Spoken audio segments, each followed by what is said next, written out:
প্রধানমন্ত্রী কিষাণ সম্মান নিধি যোজনা ভারতের কোটি কোটি কৃষকদের জন্য বিরাট আশীর্বাদ। আর এই প্রকল্পের মাধ্যমে দেশের ছোট এবং প্রান্তিক কৃষকদের প্রতি বছরের ৬,০০০ টাকা করে আর্থিক সহায়তা করা হয় কেন্দ্রীয় সরকারের তরফ থেকে। এই প্রকল্পের টাকা ৩টে কিস্তিতে সরাসরি কৃষকদের ব্যাংক অ্যাকাউন্টে পাঠিয়ে দেওয়া হয়। আর প্রতি কিস্তিতে ২,০০০ টাকা করে দেওয়া হয় বলেই খবর। ১৯তম কিস্তির পর এবার পালা ২০তম কিস্তির।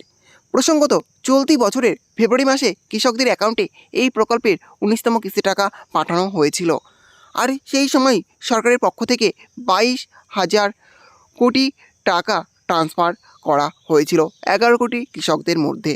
আর এখন স্বাভাবিকভাবে প্রশ্ন উঠেছে ২০তম কিস্তি টাকা কবে আসবে।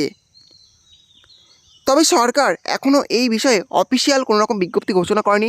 তবে ৩ মাসের মধ্যে পরবর্তী কিস্তি দেওয়া হয় বলে অনুমান করা হচ্ছে। তাই জুন মাসের শেষের দিকে হয়তো এই প্রকল্পের ২০তম কিস্তি টাকা ঢুকতে পারে। তবে আপনার যাতে কিস্তির টাকা আটকে না থাকে তার জন্য প্রয়োজনীয় পদক্ষেপ আগেভাগে নিয়ে নেওয়া বুদ্ধিমানের কাজ হবে। ইকেওয়াইসি বাধ্যতামূলক।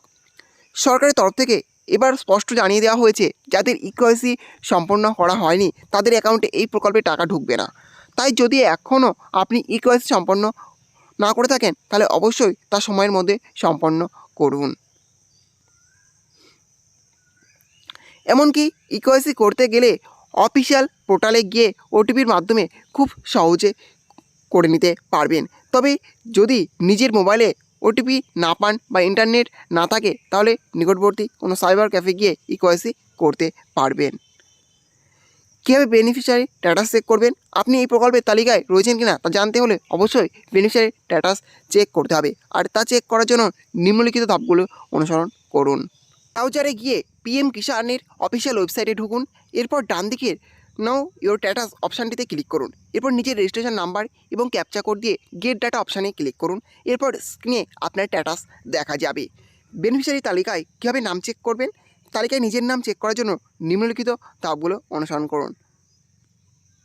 প্রথমে www.pmkishan.gov.in পোর্টালে যান। এরপর বেনিফিশিয়ারি লিস্ট অপশানটিতে ক্লিক করুন। এরপর নিজের রাজ্য, জেলা, ব্লক ও গ্রাম বেছে নিন। এরপর গেট রিপোর্ট অপশানে ক্লিক করলেই আপনার স্ক্রিনে তালিকা দেখা যাবে। পিএম কিষাণ প্রকল্পে কীভাবে আবেদন করবেন? পিএম কিষাণ প্রকল্পে আবেদন করার জন্য নিম্নলিখিত ধাপগুলো অনুসরণ করুন। প্রথমে পিএম কিষাণের অফিসিয়াল ওয়েবসাইটে যান। এবার নিউ ফার্মার রেজিস্ট্রেশন অপশানে ক্লিক করুন। এরপর নিজের আধার নাম্বার, ক্যাপচা কোড এবং অন্যান্য তথ্য দিয়ে আবেদনপত্র পূরণ করুন। এবার ফর্ম জমা দিয়ে প্রিন্ট আউট ডাউনলোড করে রাখুন। তাহলে আপনার পিএম কিষাণে আবেদন করতে পারবেন। অর্থাৎ আপনি যদি পিএম কিষাণ প্রকল্পে নতুন করে আবেদন করতে পারেন তাহলে বুঝতে পারলেন পিএম কিষাণ প্রকল্পের ২০তম কিস্তি টাকা কৃষকরা জুন মাস শেষে নাগাদ পেতে বলেছেন। এটা কিন্তু এটি বড় খুশির খবর যে জুন মাসে পিএম কিষাণ প্রকল্পের ২০তম কিস্তি টাকা কৃষকদের ব্যাঙ্ক অ্যাকাউন্টে ঢুকাবে।